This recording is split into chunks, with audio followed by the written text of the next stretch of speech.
Welcome to the Connected Mom podcast, where we have real conversations, helping you to connect more deeply with God, more empathically with your fellow moms, and more intentionally with your child.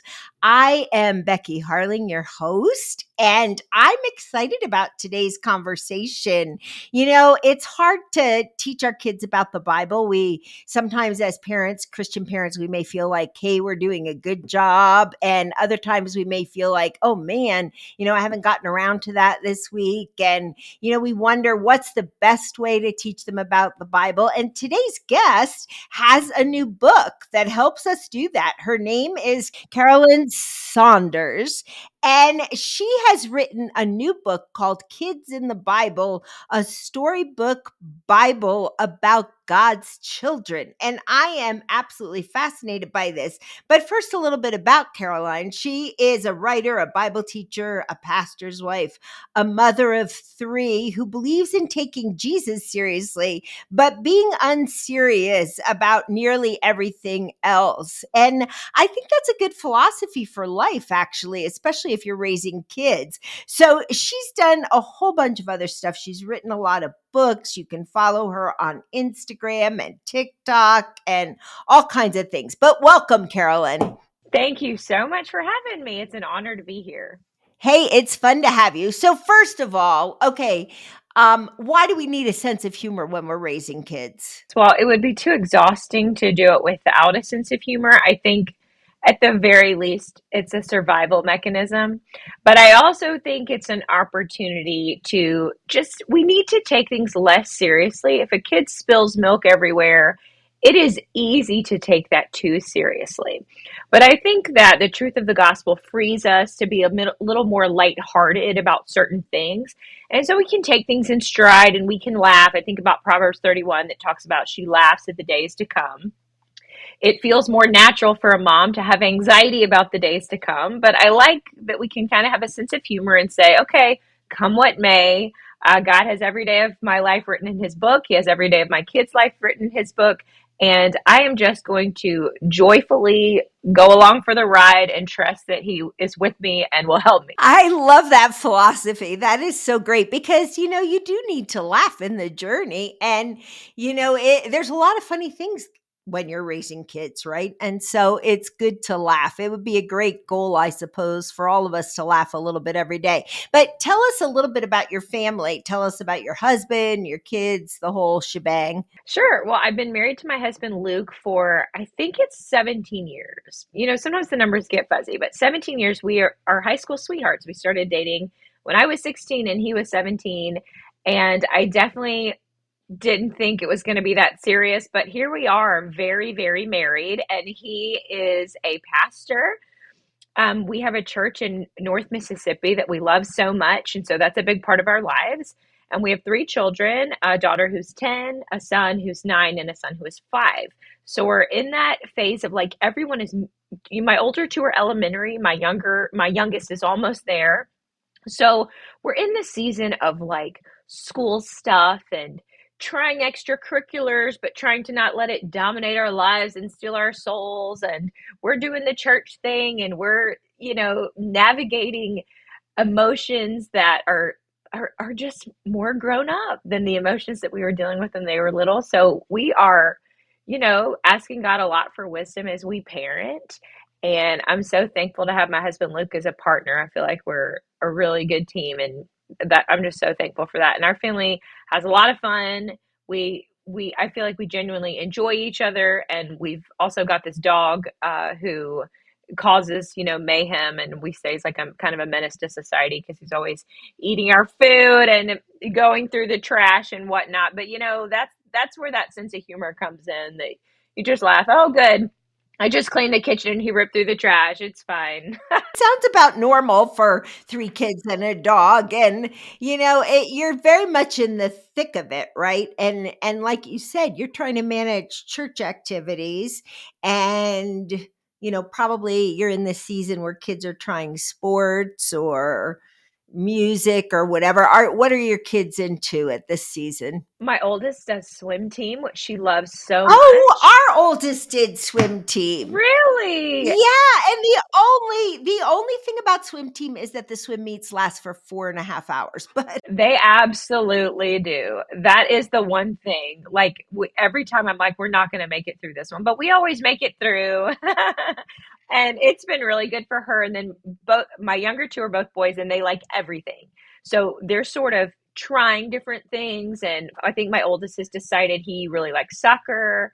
The youngest says he likes baseball. We'll just kind of see. yeah, yeah. Okay, so let's dive into this conversation about the Bible. I think a lot of parents, they become believers, they go to church, and they feel a sense of responsibility. Like, wow, I got to teach my kid the Bible, but they don't really know where to start. Do they start in the book of Genesis and just read the whole Bible to them? Their kids might be going bananas while they're trying to do that. So tell us about your book and what's unique about it. Well, it's a storybook Bible. And I think for any parent, a storybook Bible is a really helpful tool as a launching point for instructing a kid in the Bible. And in this particular storybook, we've taken 33 different stories based on children. Some of these are actual children in the Bible. There's more children than you think. Some of these are grown-ups who are acting like big babies. And then a lot of them are fun because they point to the fact that God Himself came as a child to make the way for anyone who looks to Him to become a child of God. So each story stands on its own, revealing something about how children are part of God's special plan to bless the world. But they also work together to point to that big theme of child in the Bible, because anytime you see a child in the Bible, you can know God is doing something and that it's pointing to Jesus. So I think it's a really exciting way to experience the Bible because people are going to be able to make connections. A kid is not going to be involved with this book and think that being a kid is it is something to be looked down upon. God loves children. God esteems children. God uses children. Our world can look down on children and think, oh, children, you need to be more like these grown-ups. And yet Jesus, in that scene where the children are coming towards him and the disciples are kind of shooing them away, like, get away from Jesus, you're too sticky. And Jesus says, let them come to me. And in fact, he says, you need to become like them. He says to the grown-ups, you need to become like children. And so I think it's a really special thing that is pretty countercultural and yet deeply biblical. So it's an exciting way to get into the Bible. And I think kids are going to come away knowing and loving God more and understanding that they are precious in His sight. I love that. So let's talk a little bit about that statement that Jesus made, where He tells them, hey, you got to become like a child. What do you think He meant by that? I heard my friend Abby Wedgeworth, who's a beautiful writer. Some people who are listening may be familiar with her, but she at one point helped me distinguish between two terms, childish and childlike. And of course, we are not, God is not encouraging us to be childish. And in fact, that's where parents step in. And when our children are doing something childish, we need to raise that up. We need to help them develop self-control, help them walk in wisdom and all that. But childlikeness is something that we've got to protect, not just in our children, but in ourselves. And so I think Jesus is saying to the disciples, you need to look at me like a child. Like we need to look at the Lord like children who are trusting, who are loving, who are taking him at his word. There's a lot that grown-ups can learn from kids about the pure way that they can believe something, the pure way that they can trust, the way they can receive affection, the way they can know that they're loved. So I think that childlikeness is what Jesus was getting at. And it's really important and it's really beautiful. And it feels like it's kind of under attack. We have to protect that in our kids and protect it in ourselves. Yeah. So give us an example of one of the stories in your book about a child in the Bible and what kids can learn from that story. Well, one of my favorites is Miriam, who is Moses's older sister. And I think I really connect with her because I'm an older sister. I have a younger brother and I have a younger sister. And I think that my big sister role has been incredibly formative in my life. I would do anything for them. And I think other big sisters out there understand that. Or maybe if you were an only child, but you have multiple children, you might see that dynamic in your siblings, the way a big sister will do anything to protect the younger brother, younger sister. And so I really like this about Miriam, that she is young and she is in a very difficult situation. Her people are enslaved. The baby boys are being threatened. It had to have been terrifying. And yet she is so courageous to keep watch over her little brother. And she's so clever to go to Pharaoh's daughter and suggest that she go and find someone to nurse this baby. And she's able to preserve a little more family unity than was ever going to be possible. So she, I think, is such an important figure and proof that children really matter and can do really important work. So that's one of my favorites for sure. Yeah, I love that one too. And I love how you pointed out courage because I think today's kids really need courage in so many situations, and a lot of research has shown that anxiety in kids is really on the rise.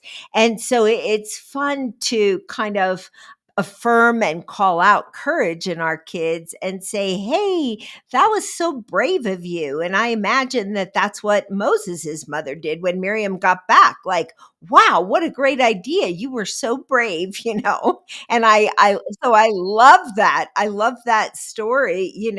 So which kids in your book do you think kids will find most intriguing? My 5-year-old loves Samson.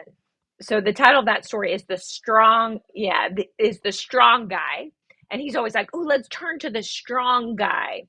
And so I think he's very fascinated about that. Of course, a lot of what we have from Samson in the Bible is him as an adult, and yet he was selected, set apart as a child. And that's really important. And I think that just goes to show that children really matter. There's lots of stories in the Bible of God setting his sights on a kid before they're ever even born. Like this is the truth for Jeremiah. This is the truth for John the Baptist, that children, even before they're born, God has every day of their life written in his book. They matter to him.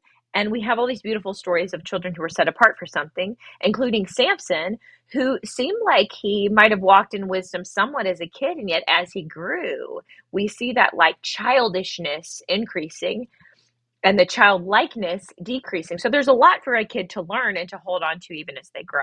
As I think about different Bible stories, and children specifically, I think of Samuel and God speaking to him. Is that one in the book? Good, good. I like that one. And I think of Jairus's daughter. I mean, what a story she would have to tell. How do you tell that story in your book of Jairus's daughter? Oh, I think that story is so exciting. And what I like about it is that, you know, people would not touch a dead body in that culture. You would be considered unclean. And this little girl, she's 12, dies as Jairus is trying to take Jesus back to see her and to heal her. And it feels like all is lost. And yet, of course, it's not. This is Jesus that we're dealing with. And so he clears everybody out. In fact, they kind of make fun of Jesus for this. She's saying she's not dead, she's just asleep, and they laugh at him like, oh, this guy doesn't even know the difference between somebody asleep and somebody who's dead, but they didn't know who they were talking to.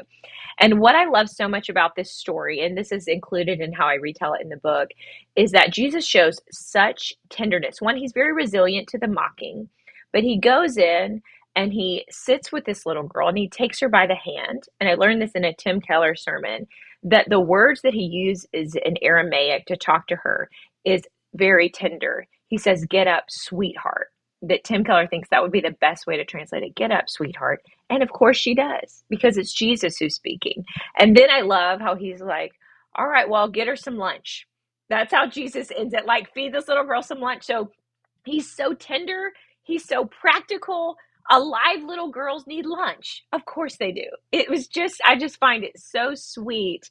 And so I love retelling that story. There's so many good ones that it's really fun to just, like, sink our teeth into. And I think all of it helps us praise the Lord. I Yeah. And so, okay, how do you suggest parents use this book? I mean, are you thinking of it as like a bedtime story thing or an early morning thing or I have friends who have used it in different ways. I think that it depends on your family's rhythm. There's not a right way or a wrong way, but where do you have the space? And one thing that my sister-in-law said that I really appreciated is she said her kids wanted to just keep going and read the next one and read the next one, but she liked the idea of them having a book to look forward to that was part of their regular rhythm and to take it slow and kind of savor it. And when I think about it, that does seem like the ideal way to read a storybook Bible, that it would be something where it becomes part of your rhythm. It's something that kids can think about through their day, that they can reference. And so I think if that's, maybe you have time at breakfast, you want to read it while they're, eating their waffles or whatever, or maybe bedtime is better, or maybe keep it in the car and you're like me and you're taking people here and there. And while you're waiting for somebody to come out, it might be what you read to the younger kids or whatever. I think that paying attention to the day that God has given you and the routines that God has given you and seeing where you can plug it in, and then just slowly letting your family savor it over time, allowing it to feed conversations, helping them trace that theme of child through the story of the Bible. One thing that is so fun that my 5-year-old said this too is as we're going through it, he goes, every baby, he's like, is that Jesus? And he's like, that's not Jesus. That's not Jesus. So he's looking for Jesus. So then when we finally get to Jesus, he's like, I found him. That's oh, Jesus. I love So that. I know, I was like, my goodness, was so sweet. The anticipation that it created in him and the excitement when he finally found him. And that's exactly what the story of the Bible like motivates us to do. So I think that a little bit at a time in whatever opportunity you have is a really beautiful way to do it. Yeah. Now, is there a way to, I mean, do you find yourself like when you're reading it to your little ones, do you find that you talk about it afterwards and have like somewhat of a family conversation about it? Or is it more like, oh, that was cool, mom. Now I'm going to go to sleep? I bet that depends on the kid because my 5-year-old is done when we're done. But I have these older kids who are always around and they are thinking and they're making connections and they're saying they a lot of these stories they're familiar with, so they like to add to it if there's something that wasn't included. And so I think it maybe depends on the age and the personality of the kid, but there's anytime my kid is asking questions or wants to talk about something more, I'm going to jump on that. I love those opportunities. But it's also like if the kid's not that kind of kid or that's not their mood that day, I think it's good to not push it, to just because we want to protect that reading time as something that they enjoy. And if they feel like they're going to get grilled afterwards, well, now we feel like we're at school. So that's not fun. So, can you think of other ways beyond just reading the stories that that parents could help their kids get involved in the scriptures or help their kids make the scriptures come alive for them? Well, I think that, I know that this probably depends on the various churches that people go to, but my kids love to retell to me the things they hear at church. And so we have some really wonderful conversations about that. Or if they go to a school where there might be Bible stories, I love to set us up where I'm the one asking them curious questions and they're kind of teaching me. And I feel like they learn a lot from those situations. So it might be, paying attention to what else is going on. If you are involved in a church and you're aware of what the kids ministry is doing, you might just ask some guiding questions and get them to retell it to you. We all know that anytime you have to teach something, you learn it more. And so we can kind of put our kids in that chair of teacher and you say, oh, well, what happened after that? And oh, what do you think that means? And just kind of asking guiding questions. So I love to do that.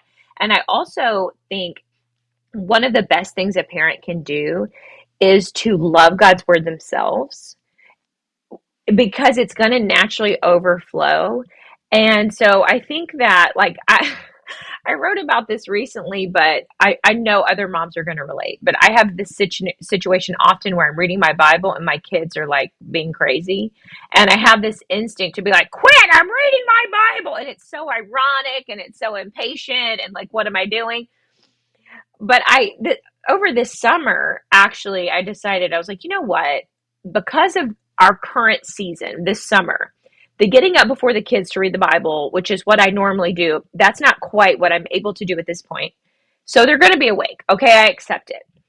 So what I'm going to do is I'm just going to invite them into that space that I really enjoy. I like reading my Bible. And so here and they'll just say, "Hey, do you want to sit on my bed and you can get your Bibles, or you can get a storybook Bible or whatever, and you can just kind of sit with me." And sometimes it was a disaster. And sometimes, my youngest is accidentally ripping pages in a book and stressing me out. But a lot of times it was really sweet to just all kind of sit there together, doing separate things, but just being together in it. And I think that moments like that help a kid think, the Bible's really good. My mom enjoys it. My mom's helping me learn how to enjoy it. And it's sort of like I'm not overtly instructing them in the Bible, but I'm trying to model it and I'm trying to include them and help them as I can. So I think that anything you can do to cultivate your delight in the Lord is going to overflow to your kids, and they're going to view the Bible as a good thing.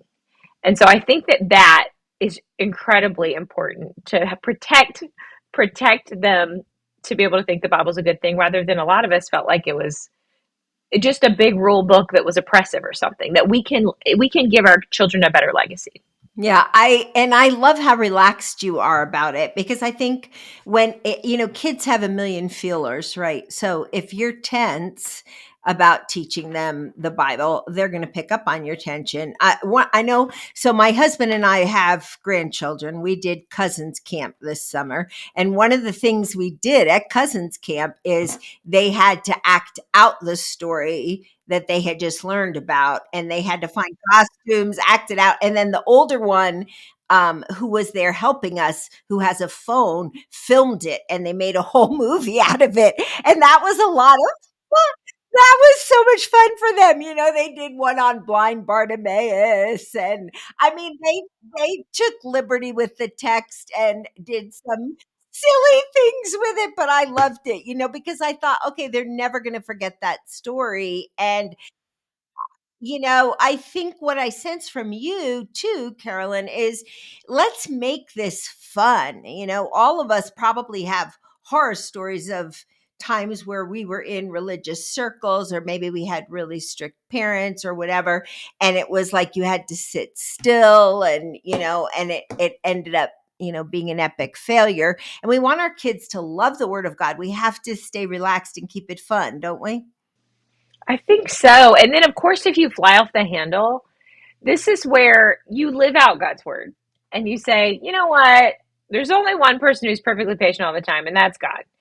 And I really want to be more like him. And I am so sorry that I was not like him just now. And I know that hurts you. And so please forgive me for being impatient. So no matter what happens, there's a way to point them to Jesus, which I'm very grateful for, because it is, I mean, look, it can get pretty frustrating out there, and they can kind of drive us nuts. But I think that humility um, speaks to a lot of it. That humility is ministers to them a lot. So I try to do that as best I can. Yeah, I'm guessing you do it really well. So, how does this book encourage parents, or how can it encourage parents as they're reading it to their kids, or, going through it with their kids?